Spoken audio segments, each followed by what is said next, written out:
him. talking. I'm worried about the millions of black people who regularly live with this kind of abuse and then have to be in spaces like this where everybody denies it's a problem. That is something that I could not feel more strongly about, and I'm living it right now in this conversation.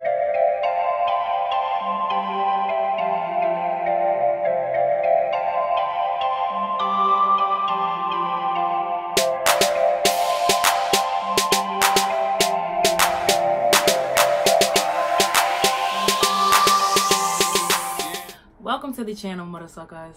I mean, you already know. If you don't know, you gonna learn. Shorty is real opinionated, okay? Shorty be knowing what she talking about too. Shorty a little hood, but Shorty good. In case you don't know who Danny Baker is, he is the reporter who made the funny joke about the royal baby leaving the hospital, and it was a picture of two people with a monkey.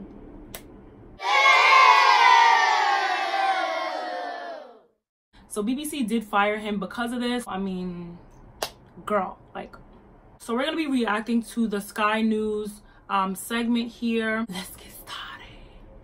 Did the BBC really have to sack Danny Baker? I have to declare an interest. I was the producer of a show with Danny more than 30 years ago, and I've always thought of him as a really good bloke, a brilliant broadcaster, and one of the funniest men I've ever met. And anyone who knows Danny knows there's not a racist bone in his body. Not a racist bone in his body. So for him... I already see where this video is gonna go. I already know I don't like it, but let's just keep watching. Man. For him to be sacked for tweeting a comment about the Duke and Duchess of Sussex baby... Okay, so I believe sacked means fired because he was fired. ...with a photo of a suited chimpanzee in a top hat seems a bit over the top, especially as he was contrite once his mistake was pointed out to him. No one believes it was intentional racism, so they say. And Danny claims he didn't even know Meghan is mixed race. Did you see his face? I was about to make the same face, bro. Like, isn't that a part of the whole big debate? Oh my God, he married a black woman. Oh my God, is she black? Is the baby black? Wasn't their whole relationship centered around her being mixed with black? Or I'm bugging. This is from an American standpoint. I can only imagine, okay? I can only imagine in the UK, the white people like, the baby's black. Because you know, white people, okay, they consider you black. If you got 10% of black in you, they do consider you black. They do consider you colored. See, a lot of white people, they want to keep whiteness very pure. If you are not 100% white to them, you're not white. You're black. That's why majority of society who is mixed or who is biracial, they will automatically take to the black side because white people do not consider them white once they have a little bit of black in them, which is problematic within itself. But, you know, we just gonna keep watching. Of course, he should have done. And of course, he shouldn't have done what he did. It was stupid and insensitive. But as a former BBC Director General, I ask, would I have agreed with the decision to sack him? Would I have agreed to sack him? Wait, why wouldn't you have agreed to sack him? The pressure to remove him would have been intense. But I rather hope that I would have resisted. So this guy here, I can already tell he's going to be very biased because this is basically his friend, right? So he's saying he's worked with him for many years.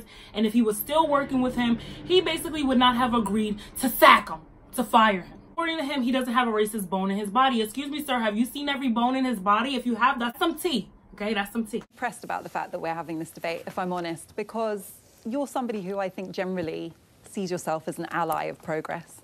And as Director General of the BBC, you made a number of comments which were championed by people who wanted to see more diversity in broadcasting, which, by the way, is not a battle that's been won. It's an ongoing struggle. So honestly, it seems like the same issues we have with representation and diversity is the same issues that they have overseas in the UK. By the way, this is Afua Hirsch. And my name gets butchered all the time, so I hate when I butcher other people's names, and I'm pretty sure that I did, so I do apologize. But I do believe her first name is Afua.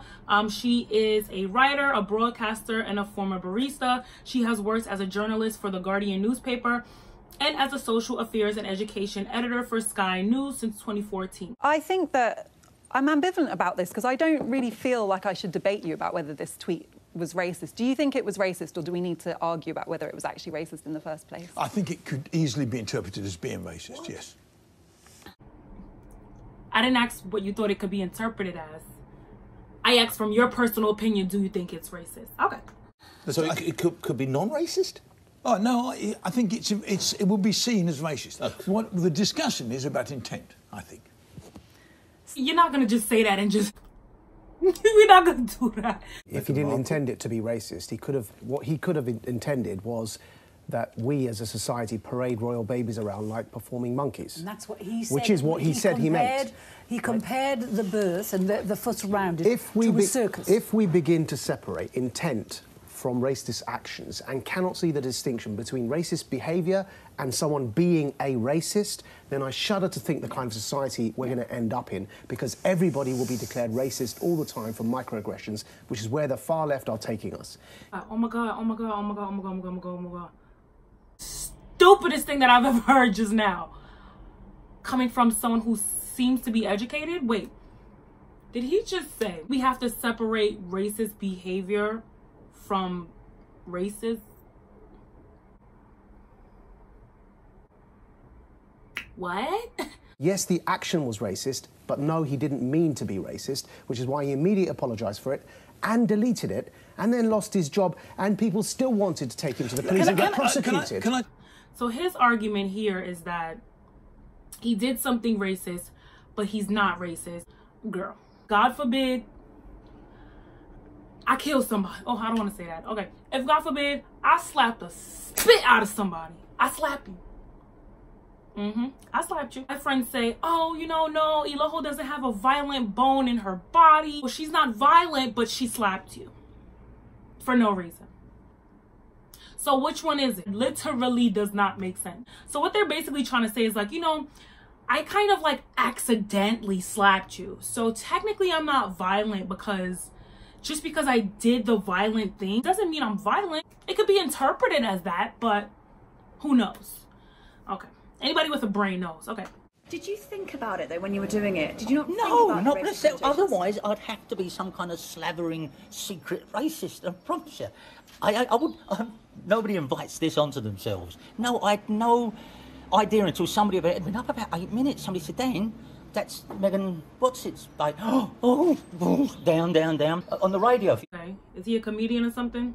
Because he's very all over the place when it's a very serious matter. But let's continue. Years I did monkeys dressed as famous people plus fairground music, because I'm still one of those people who thinks monkeys are quite funny. Not in that context. Do you accept that some people will think though that it's at very best a bit naive? Oh, I've told what it is. It's not at very best. That's what it is. Okay, so he admits that what he said was naive. You know what, child? I'm not even gonna play with this grown-ass man right now. Let's keep watching. He did not intend to be racist.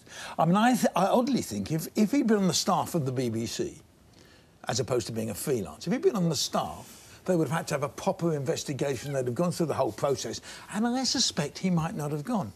But because someone had a knee-jerk reaction, because they understood the sort of flack they were going to get, I think they got rid of him. Sis is over it, and I would have had the same face sitting at that table. I think it was unintended racism. Is this a new word? Are we really bringing this into 2019 in the UK? And honestly, it really just reminds me of the slave owners who were just like, I'm a slave owner and I'm not racist. I love them. You know, I feed them. I make sure they have clean clothes, but I need them to be my slaves. Bish! He loses his job and possibly his career over that. I think I'm going on strike in this debate, if I'm honest, because you know what it is? I'm the only black person in this space. I'm the only black woman in this space, and it's not the first time that I am being called upon to, I'm feeling supported. Aw, look at the allyship. Look at the allyship.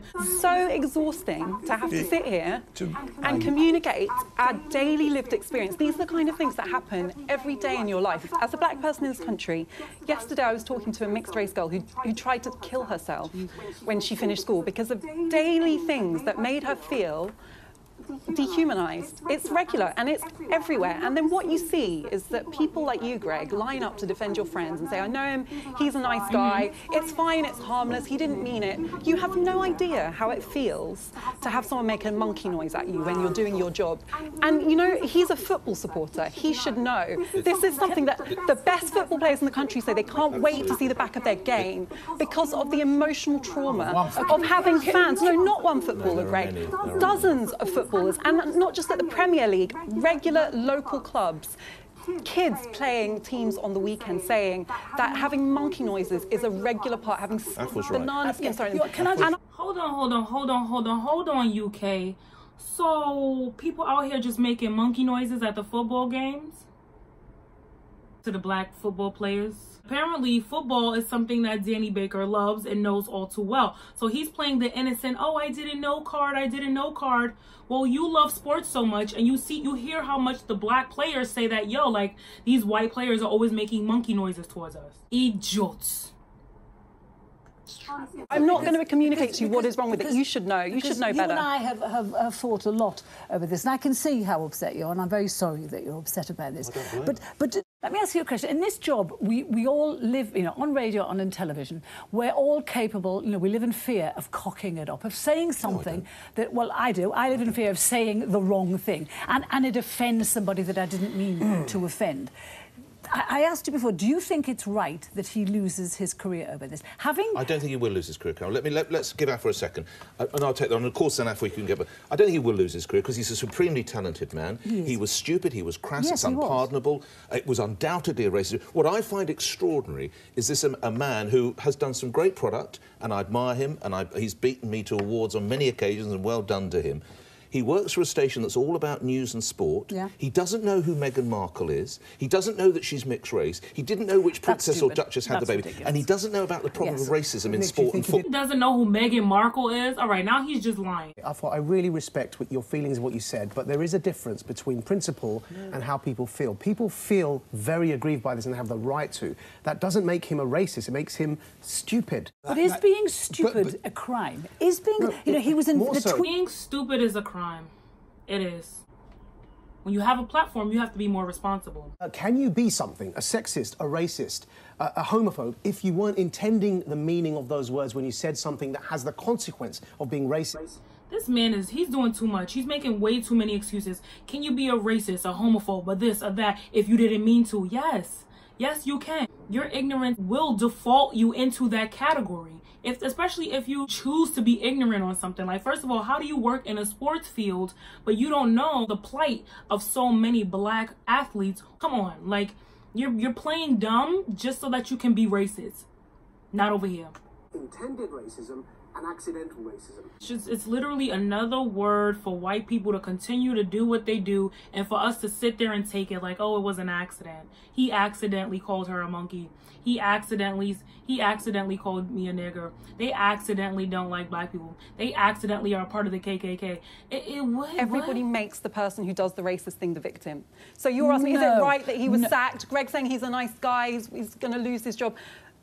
How is he the victim in this scenario? This is a pregnant woman who had to arrange new levels of protection because of the amount of racist abuse she was receiving, which escalated when she announced she was pregnant. She's always had racist abuse, but when she announced her pregnancy, it multiplied because there is so much toxic racism in our society. That's not Danny Baker's fault. That's not Danny Baker's fault, but what is Danny Baker's fault is that he did something which was so offensive that when I first saw it, I actually thought it was a prank. I just thought nobody who the BBC gives a platform could be stupid enough to say this and not intend it to be racist, because it is one of, and we could talk about unintended racism or microaggressions, this is none of those. This is the most blatant, clear-cut example of racism. It's that generations of people have recognised this as an overtly racist trope. Within people's lifetimes, black people were still being compared to monkeys and dehumanised.